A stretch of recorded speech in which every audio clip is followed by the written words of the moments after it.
Viento en popa continúa la relación entre Irán y Arabia Saudí tras el deshielo de 7 años. Se evidenció hace unas semanas con la reapertura de la embajada de la nación persa en Riad, la capital saudí, y ahora se reafirma con la visita del canciller Faisal bin Farhan a Teherán para desarrollar importantes conversaciones sobre el trabajo conjunto de los dos países de aquí en más. La hoja de ruta entre estos dos vecinos regionales contempla áreas estratégicas bilaterales, pero también se enfoca en los beneficios para apoyar causas como la Palestina frente a la agresión israelí y alianzas geoestratégicas para garantizar la seguridad regional. El análisis lo hacemos de inmediato acá en Detrás de la Razón. Buena semana para todos. Les saluda Dani Pérez Díaz y así iniciamos.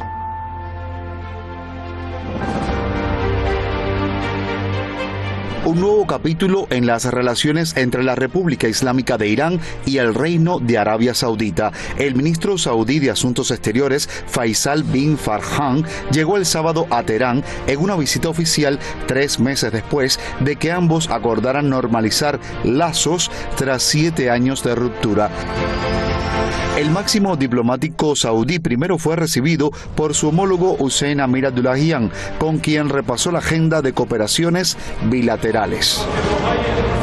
En la conversación de hoy nos enfocamos en la necesidad de una cooperación económica, comercial y de inversión conjunta sostenible entre los dos países. La seguridad regional es de vital importancia para todos. Sobre esa base, puede la región en su conjunto disfrutar de más seguridad, prosperidad y mejor desarrollo. Seremos testigos de una cooperación bilateral más amplia que se alinee con los beneficios mutuos de ambos. Arabia Saudí espera que la reanudación formal de las relaciones diplomáticas pueda traer resultados positivos no solo para las dos partes, la región y el mundo islámico, sino también para el mundo en su conjunto. Teherán y Riad acordaron en marzo, con la mediación de China, la normalización de sus relaciones diplomáticas rotas desde 2016. Ahora el viaje de bin Farhan se produjo casi 2 semanas después de que Irán reabriera el pasado 6 de junio su embajada en esa capital y su consulado general en Jeddah. El deshielo irano-saudí frustró las políticas iranófobas del régimen de Israel y Estados Unidos por aislar al país persa.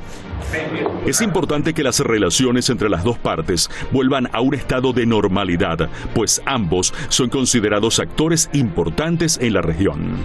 Otra cuestión en la que coinciden Riad y Teherán es la de Palestina y los crímenes y el expansionismo ilegal del régimen de Tel Aviv. Ambos cancilleres acordaron en su reunión apoyar al oprimido pueblo palestino.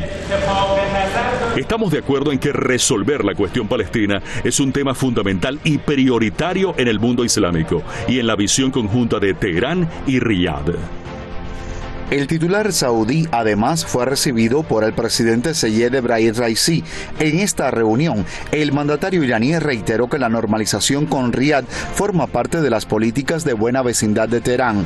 Raisi advirtió de que solo los enemigos de los musulmanes, sobre todo el régimen sionista, se opondrían a la unidad entre los pueblos musulmanes. El restablecimiento irano-saudí ha conllevado importantes implicaciones regionales. Ahora las partes están formando comités técnicos conjuntos para fortalecer las cooperaciones en los ámbitos de consulado, turismo, transporte terrestre, aéreo y marítimo, energía, medio ambiente, pesca y la lucha contra el narcotráfico. Hay entonces parte de esa hoja de ruta entre Arabia Saudí e Irán, de la cual ya vamos a estar analizando con nuestros expertos. Gracias al equipo de redacción y producción por el material. Antes presentamos a los analistas.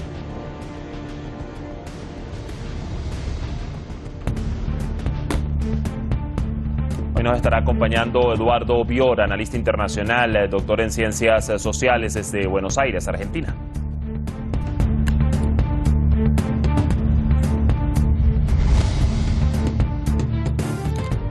Y también nos apoyará en el análisis Iñaki Gil de San Vicente, analista internacional, escritor y ensayista desde San Sebastián, España.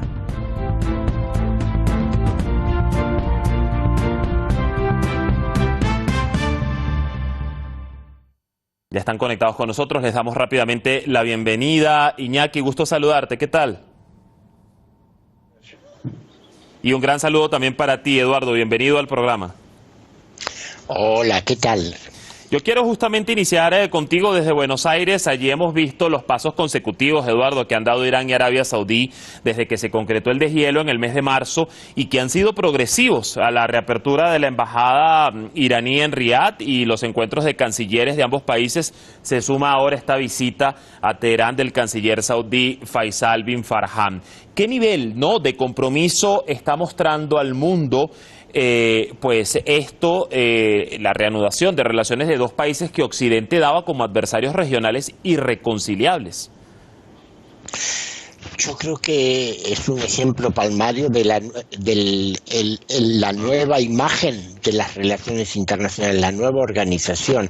Es decir, en primer lugar, yo quisiera aclarar dos cosas. Sí. Por haber cambiado su orientación política, el régimen de Arabia Saudita no deja de ser tiránico, no deja de ser un régimen injusto, violento, corrupto, agresivo, y no deja tampoco de mantener sus buenas relaciones con los Estados Unidos, y Gran Bretaña. Lo que pasa es que en vistas de que con la Federación Rusa está haciendo muy buenos negocios petroleros y que con la República Popular de China ha contratado una cantidad inmensa de negocios comerciales y de inversiones. Es decir, Arabia Saudita entiende que le conviene entrar en una nueva estructura de seguridad, lo cual no quiere decir una alianza. Una estructura de seguridad quiere decir yo no te ataco, tú no me ataques. Es decir, es ese compromiso de que las diferencias que haya se van a resolver pacíficamente y que van a empezar a cooperar en los aspectos en los que tengan intereses comunes. Pero quiero subrayar la palabra intereses. Sí. Es decir, el régimen saudita no se mueve por ideales, se mueve por intereses.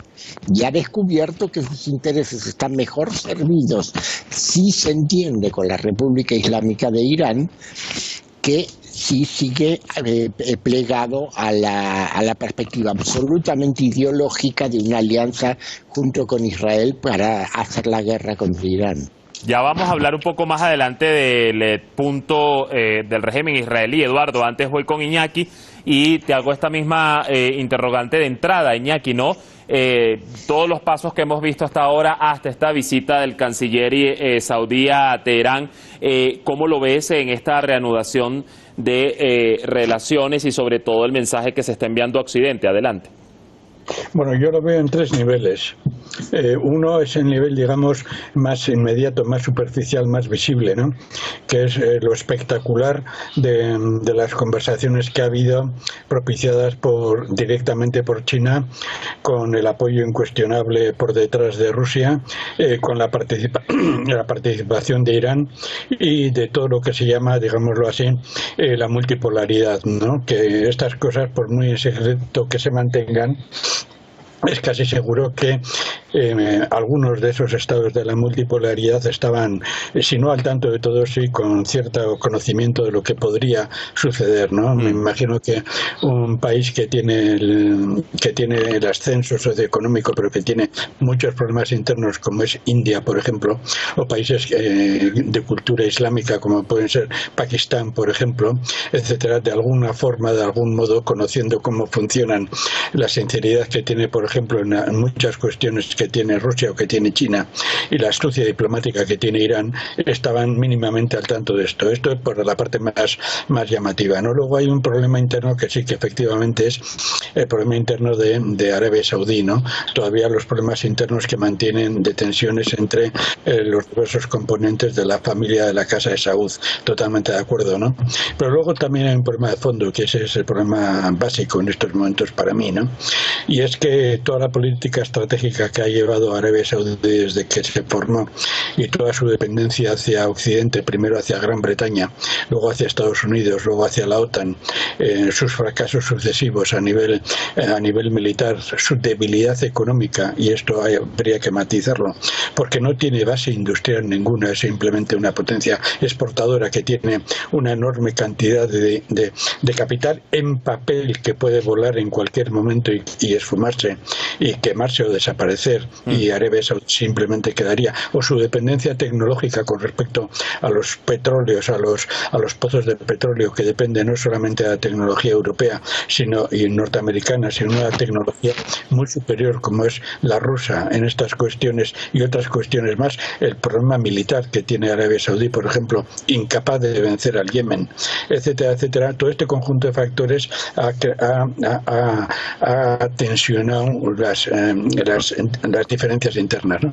Y ahí, cuando se ha encontrado con un mundo que está cambiando tan rápidamente y con una diplomacia, que estamos hablando de conversaciones a nivel diplomático en viajes rápidos de una capital a otra, con una diplomacia tan tremenda como es toda la multipolaridad en estos momentos, basta fijar, y perdona un segundo, el viaje de Rusia a África y las permanentes relaciones de Rusia con China y con Irán. Frente a todo esto, le ha dado a la República Saudí un ataque de realismo.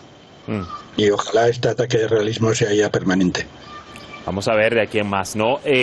Vuelvo contigo, Eduardo, y fíjate que mirando reacciones y titulares de parte de la prensa occidental al respecto, quiero resaltar algo que comentó, que dijo Reuters, la agencia Reuters, que publicó, y lo cito: el enfoque de Arabia Saudí hacia Irán ha dejado en gran medida solo a Israel, que buscaba aislar a Irán diplomáticamente. Te pregunto, en esa estrategia disuasiva que bien sabemos ha sostenido la República Islámica de Irán hacia el régimen israelí, ahora, ¿cómo se fortalece o cómo se enfoca esa disuasión hacia Israel con Arabia Saudí? Reanudando relaciones con Teherán y sobre todo trabajando en lo que han dicho las autoridades, el tema de la seguridad regional.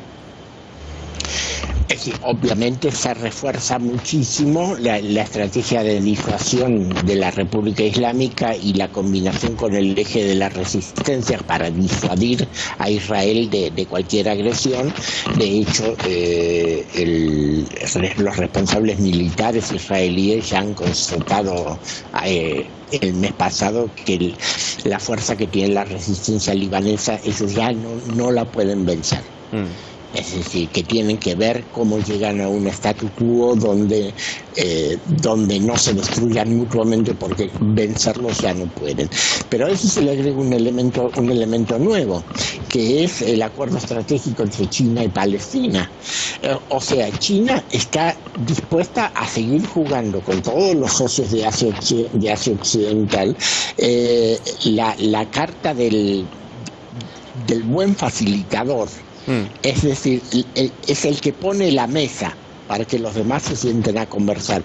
Yo creo que ahora, en este momento, en un futuro cercano, todo depende de la evolución de la crisis política dentro de Israel. Es decir, si Netanyahu, que a pesar de ser un criminal, es un realista, logra imponerse sobre las dos coaliciones, en realidad, porque él tiene problemas con sus opositores, que están impulsados y propulsados desde Estados Unidos, pero tiene problemas dentro de su propia coalición de gobierno con sectores muy ideologizados que no entienden la correlación real de fuerzas. Si Netanyahu logra imponer un clima de realidad, estamos en la mejor situación para que se llegue a un acuerdo regional sobre Palestina. Ya. Hablando justamente de Palestina, estuvo presente en estos encuentros en la capital persa, Iñaki. Funcionarios de ambos países coincidieron en un punto: la defensa del pueblo palestino.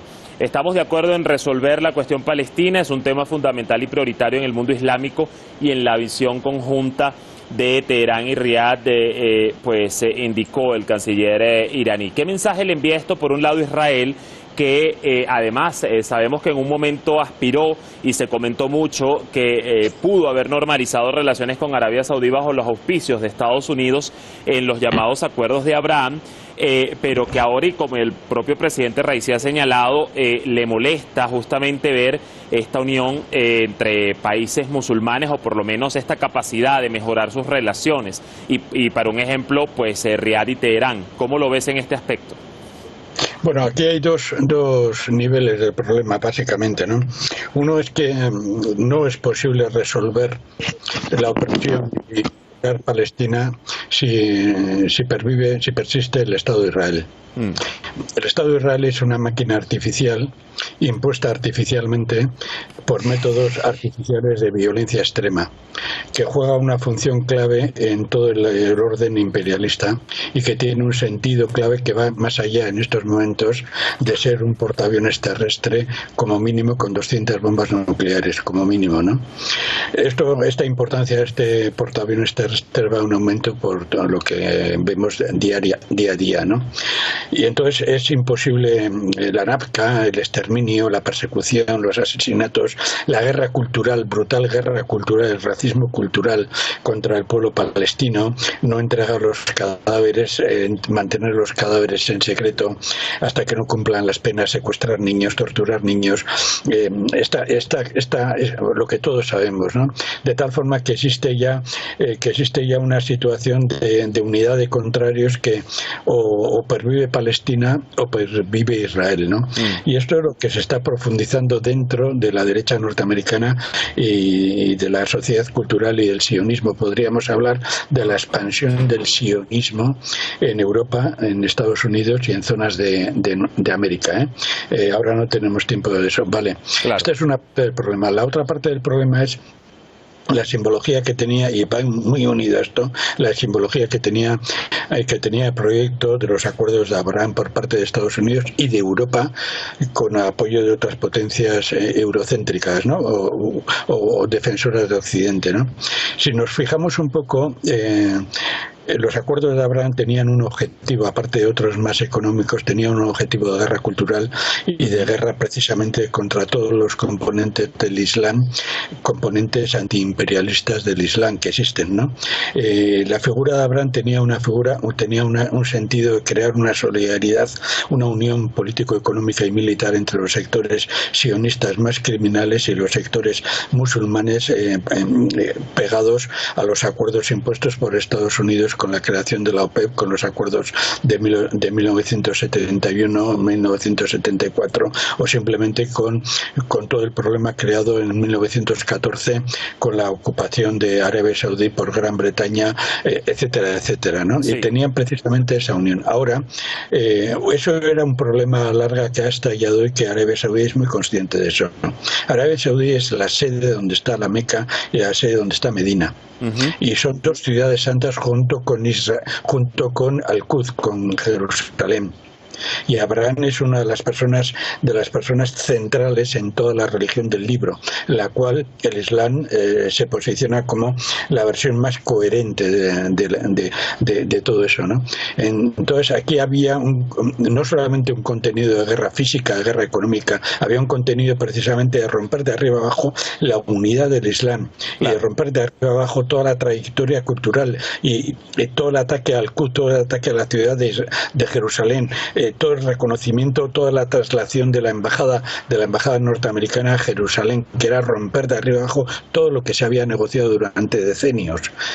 Arabia Saudí sabía que continuar así era meter torpedos en su propia línea de flotación.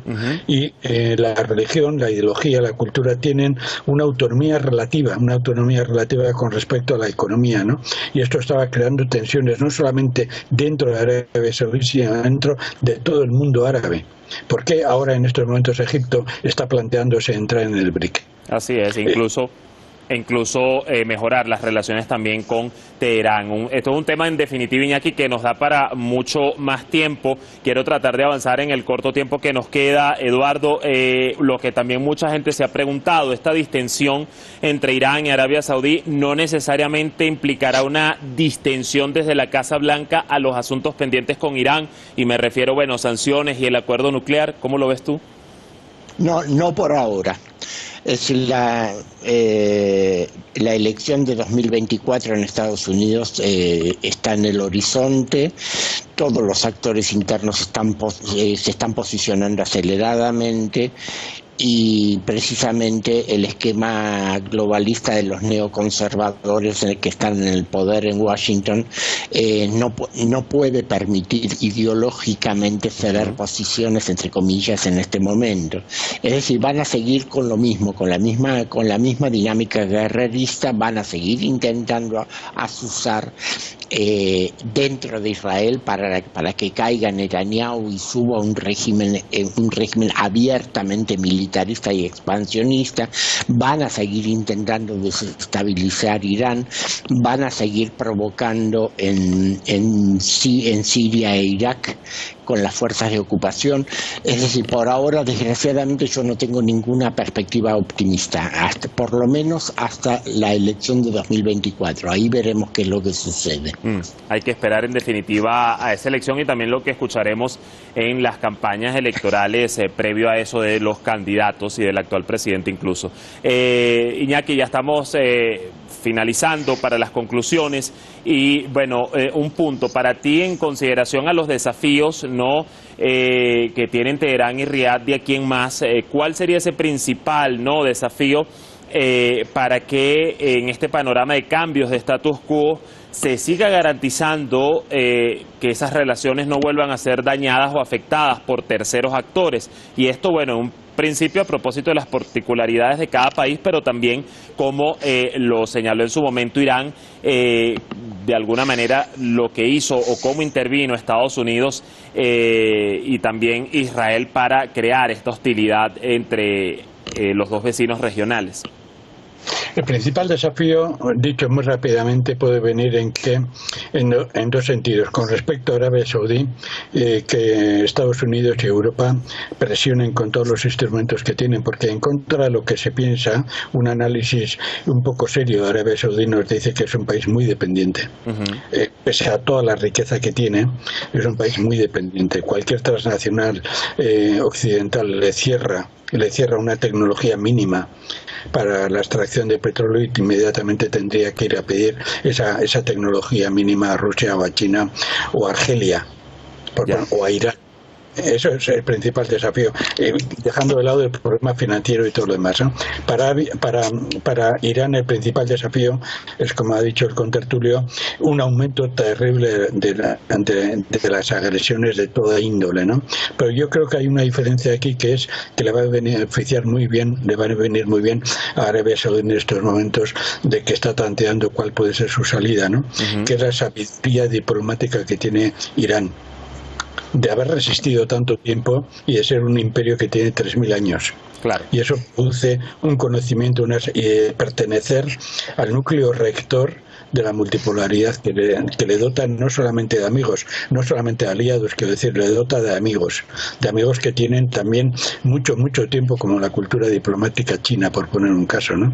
Entonces este es un factor que no podemos menospreciar, porque Irán ha demostrado que sabe moverse en las turbulentas y podridas aguas provocadas por Occidente y mantener la proa recta.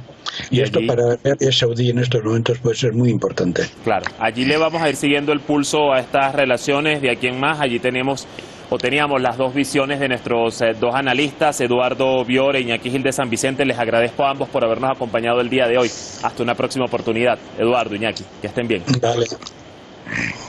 Allí el panorama de la voz de nuestros expertos. Lo cierto es que el canciller de Arabia Saudí, pues al expresar su satisfacción por el restablecimiento de las relaciones entre Teherán y Riad, puso de relieve que se está en una etapa dorada, así lo dijo, de la que se deben beneficiar ambos países, así como otros países de la región de Asia Occidental. También anunció que está previsto que se abra muy pronto la embajada saudí acá en la capital persa. Mañana cambiamos de tema, nos vamos con las atrocidades israelíes que continúan. Jenin, en la Cisjordania ocupada, vuelve a ser atacada por el ejército israelí, que ha matado a 3 palestinos, incluido un infante. Buena jornada, les esperamos mañana, cuídense mucho.